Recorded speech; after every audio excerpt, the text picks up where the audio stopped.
Good morning, guys. Today we're going to be freeze drying taffy. So what I've done is I've laid some wax paper inside of my freeze dry trays, and I've unwrapped my taffy, and these are peaches and cream. So what I'm going to do is cut them in fourths, because if you leave them whole, they're going to be, when they freeze dry, they're going to swell up really big. So I'm just going to cut them in fourths like this. You need a really clean pair of kitchen scissors when you do this. I've already unwrapped some of my taffy. And be careful that you don't cut your finger. I know that sounds crazy, but I did that the other day because on the taffy when I was cutting, it slipped. My scissors slipped and I cut my finger. So you're gonna need to space them out to give them room to swell on your trays. And the thing I like about freeze drying taffy is that, like, if you have small kids, and you know how kids love candy, when these swell up, they're going to be about the size as they originally are when you start, before you cut them. And so if you have small kids and they want some candy, you can say, oh, you can have 4 pieces, and that's like equal to 1 piece of taffy. So you don't feel so bad about letting them have all that sugar. Now when you freeze dry these, they're going to taste different.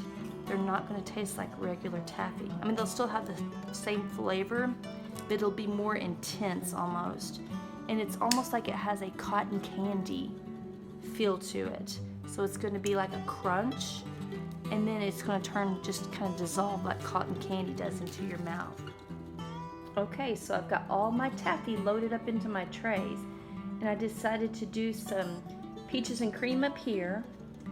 This pink and white, I thought that would look really pretty when it's freeze dried, but that's cinnamon. This yellow and white is lemon meringue.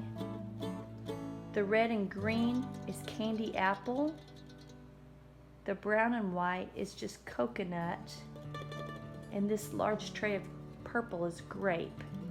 So I'm going to load this into my freeze dryer, and then when it's finished, I'll show you what it looks like. If you're wondering how many taffies that is, here's my mound of trash. It's quite a few taffies. Okay, I've got my taffies inside the freeze dryer. The freeze dryer is sitting at 23 degrees. I'm going to close the door and push continue. I've already got my drain valve closed.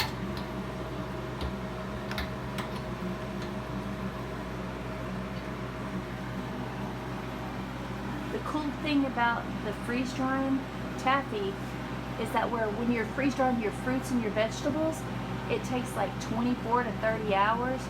This doesn't. It takes like half the time. So I'll have this batch done this afternoon. We'll see you soon. Okay, guys. The freeze dryer is finished. Look how much they puffed up. There's those lemon ones. There's the strawberries and, no, that's cinnamon and peaches and cream. There's my grape. There's the coconut and the candy apple. Don't those look yummy? So now all I have to do is just get them jarred up so that they won't start reconstituting and getting sticky again. See you soon.